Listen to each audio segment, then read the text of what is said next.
아침 저녁으로 기온이 많이 내려가면서 난방을 위해 전열기구 사용이 벌써 늘고 있습니다. 또 그런 만큼 이 전열기구 관련해서 사용 부주의로 인한 화재 위험도 벌써 늘었다고 합니다. 자, 그래서 오늘은 강원특별자치도 소방본부의 황서현 소방장과 함께 관련 내용과 예방법 그리고 대처 방법 자세히 알아보겠습니다. 안녕하십니까? 네. 안녕하십니까? 네. 요맘때쯤 되면 전열기구로 인한 화재 네. 때문에 좀 각별한 주의가 많이 필요하죠. 네, 맞습니다. 제가 오늘 말씀드리고자 하는 전열기구는 전기장판, 전기난로처럼 우리가 집에서 흔히 사용하는 그런 난방기구를 말씀드리는 겁니다. 네. 이로 인한 화재는 우리 지역에서 매해 한 10건 이상씩 발생을 하고 있는데 지난 5년 동안 이 화재 때문에 30명이 다치고 44억 원의 재산 피해가 발생했습니다. 대부분 취급 부주의 그리고 네. 전선이 망가지면서 발생을 했는데 이제 올 2월 강릉에서는 이 전기난로를 이렇게 들어서 옮기다가 스위치 부분이 어딘가에 부딪히면서 켜졌는데 이거를 모르고 외출한 사이에 나무 탁자에서 불이 붙기도 했고요. 네. 또 3월 평창에서는 망가진 전기장판을 그대로 사용하다가 이제 이불에 불이 붙기도 했습니다. 요즘 전기장판이나 이런 전열기구 꺼내서 사용하시는 분들 참 많으실 텐데요. 이 화재 예방을 위한 관심과 노력이 특별히 필요한 시기입니다. 예, 좀 세부적으로 더 들어가 보겠습니다. 네.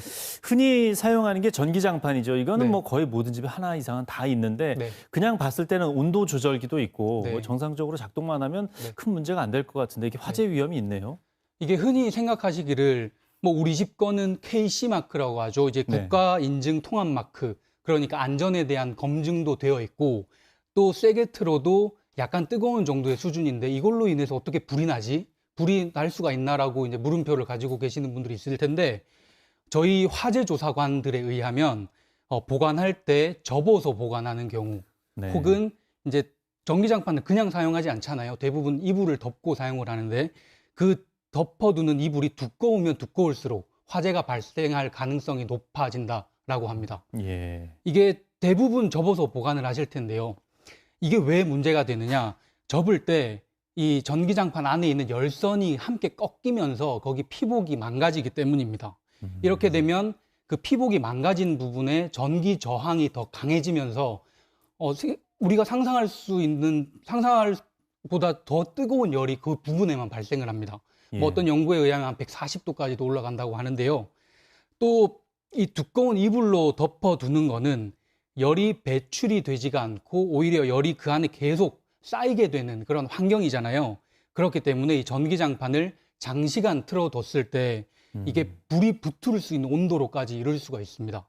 이제 원래 있었던 화재 중에 침대 매트리스 밑에 전기장판을 깔아놓고 사용을 했는데 그 침대 매트리스가 전부 다 불에 타는 그런 화재가 있었고 또 라텍스 재질의 베개를 전기장판 위에 올려뒀다가 그게 네. 또 불에 타는 사례도 있었습니다. 예, 몇몇 분들 보면은 집안에 두면 다 물건이 안전하다고 생각하시는데 네. 그렇게 생각하지 마시고 꼼꼼히 사용 전에 살펴봐야 되겠네요. 네, 맞습니다. 네.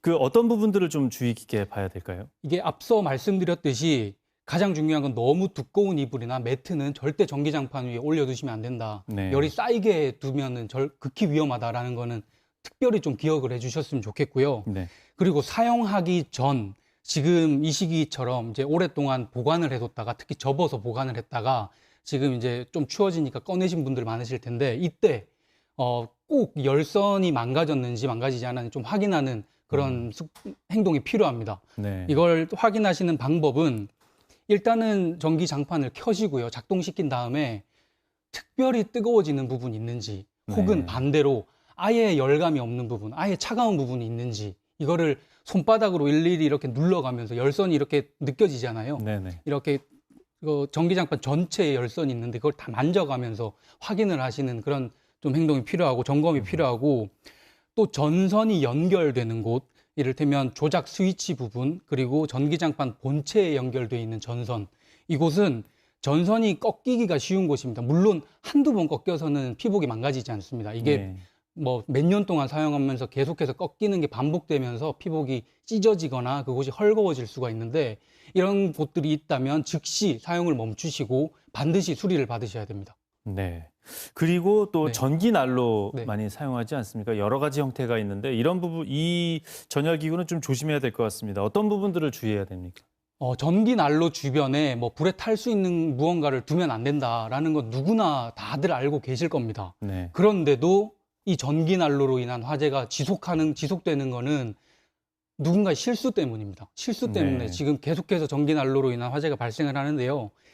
2021년에 어린이 2명이 사망했던 원주의 주택 화재도 자고 있던 시간에 난로가 넘어지면서 발생을 했던 거고요. 네. 2019년 40억 원의 재산 피해가 발생했던 우리 지역 내 한 재래시장의 화재도 스티로폼 벽면으로 돌려 세워둔 전기난로가 원인이었습니다. 또 요즘에는 이 터치식 조작 스위치가 설치되어 있는 이 전기난로가 상당히 많은데 이게 반려동물이 밟아도 작동이 되는 그런 수준이더라고요. 무엇보다도 이게 우리가 자는 시간에도 작동이 되는 계속해서 돌아가는 난방 기구다 보니까 반려동물이 조작할 수 없도록 또 네. 불에 탈 수 있는 물건이 실수로라도 그 근처에 가지 않도록 아예 환경을 그렇게 만들어 두는 것이 좀 필요해 보입니다. 예, 대표적으로 이제 두 가지 전열 기구 사용에 대해서 자세히 말씀해 주셨는데요. 그래도 좀 알아둬야 할 부분들이 더 있습니다. 안전한 전열 기구 사용을 위해서 더 알아둬야 할 것들 네. 끝으로 좀 말씀 자세히 해 주시죠. 제가 단독주택의 화재 예방에 대해서 좀 말씀을 드리고 싶은데요. 이게 지어진 지 오래된 단독주택일수록 전기시설의 기본 용량 자체가 적습니다. 네. 그리고 또 시간이 지나면서 노후가 됐기 때문에 화재 위험성이 상대적으로 높을 수밖에 없거든요. 그런데 요즘에 어떻습니까? 전자제품이 점점 늘어나잖아요. 기본적으로 사시사철 사용하는 전자제품이요. 네. 근데 과거보다 이 전자제품 많아지면서 전기 사용량도 많아졌는데 지금 시기 전열기구까지 순간적으로 전기를 많이 쓰는 전열기구까지 쓰게 되면 이게 과부하가 반복되면서 전기 화재 위험성이 배가 될 수밖에 없는 그런 상황이 됩니다. 예. 무엇보다도 한 전선에 이 부하가 걸리지 않도록 문어발식 콘센트 사용, 그러니까 한 개 콘센트 여러 개 꽉 채워서 이렇게 사용하는 것들, 그런 거는 좀 가급적하지 마시고, 또 분전반, 두꺼비집이라고 하죠. 네. 이거를 수시로 뚜껑을 열어서 검게 그을린 자국이 있는지 혹은 유난히 뜨거운 전선이 있는지 이걸 좀 점검하는 습관이 필요해 보입니다. 예. 오늘 제가 뭐 하나 갖고 왔는데요. 이게 자동 소화 패치라는 겁니다. 예. 이게 하나가 손톱만한 빨간색 스티커인데 이거를 콘센트나 분전함, 두꺼비집 안에 붙여두는 겁니다. 네. 이 자체가 불을 끄는 이제 소화 약제인데 120도 정도가 넘으면 이 약제가 녹으면서 불이 꺼지거나 혹은 이게 폭 터지면서 이제 불이 꺼지는 그런 원리입니다. 네. 이걸 좀 참고해 주셨으면 좋겠고, 겨울을 앞두고 좀 화재 예방을 하기 위한 각자의 관심과 노력을 정말 특별히 당부드립니다. 예. 그 자동 소화 패치라고 하셨죠? 네, 자동 소화 패치입니다. 네, 요거 좀 알아두시면 좋을 것 같습니다. 네, 오늘 말씀 여기까지 듣겠습니다. 네. 고맙습니다. 감사합니다.